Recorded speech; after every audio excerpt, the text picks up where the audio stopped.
So we have exciting updates. We have a service agreement that auto-populates inside Scribe now. So you can access that and create that from the client screen. Here it is here, as you can see. You can create agreements there, or you can go into your document vault, service agreement tab, and create a service agreement just there. So you can see when you choose the client, it will auto-populate the details.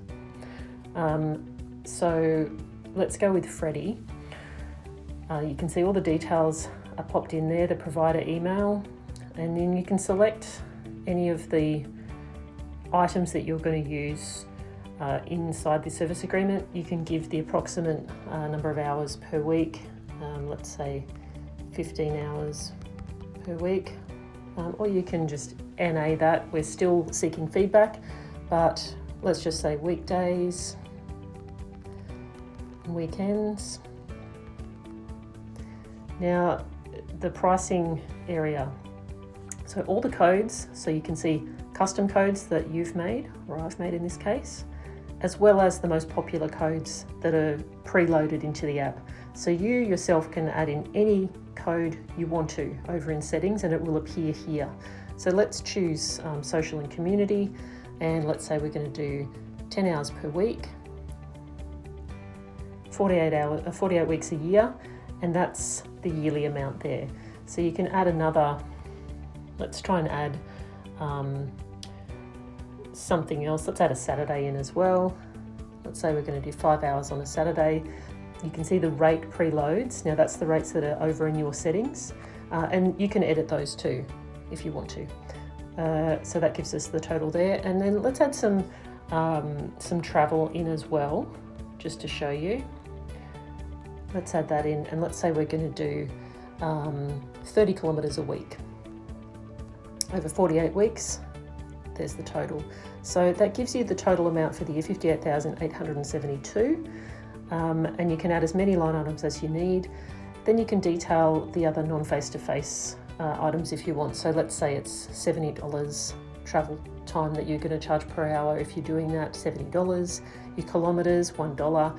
And in here, you can put any extra details that you want to put. So if you're planning on going to theme parks or movies or other places, you can list those agreed costs there. Payment terms are automatically sourced from what you put in when you build the client, but you can change it here. The frequency in which you'll invoice, you can choose that. You can change this to 7 days. And here at 4.4, you can add in any additional terms and clauses that you may want to do. So that's a good opportunity for you to really tailor this to yourself. Cancellations, you can put how many hours notice are required, and you can start, let's start it from today, and let's just make it a few months. So let's finish it on the 31st of March. And then the expiry date, I'm also going to set it the 31st of March, but you could set that at a different time if you wanted to. So that's in draft, pending, sent, signed, cancelled. So it's still in draft. Let's just have a look. And there's a disclaimer that comes up the top that does not appear on the final document. That's just to let you know this is not a legal document. This is a template that's been provided, and you are responsible to check all the details. So you can see that it comes up as a really beautiful document. We've got all of our details there.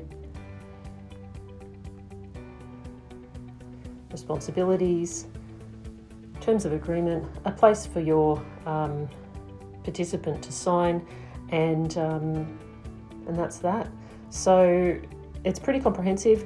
We are always open to feedback, so please use it. Let us know what it's like. And the idea is that once you've created that document, let's change that one to signed, that you're then going to store it back in your client list. So let's go back to Freddie and have a look at Freddie's service agreements, and we have one here signed, but you will need to upload that into your documents. Once your person has actually signed it and emailed it back to you, you're going to store it in here.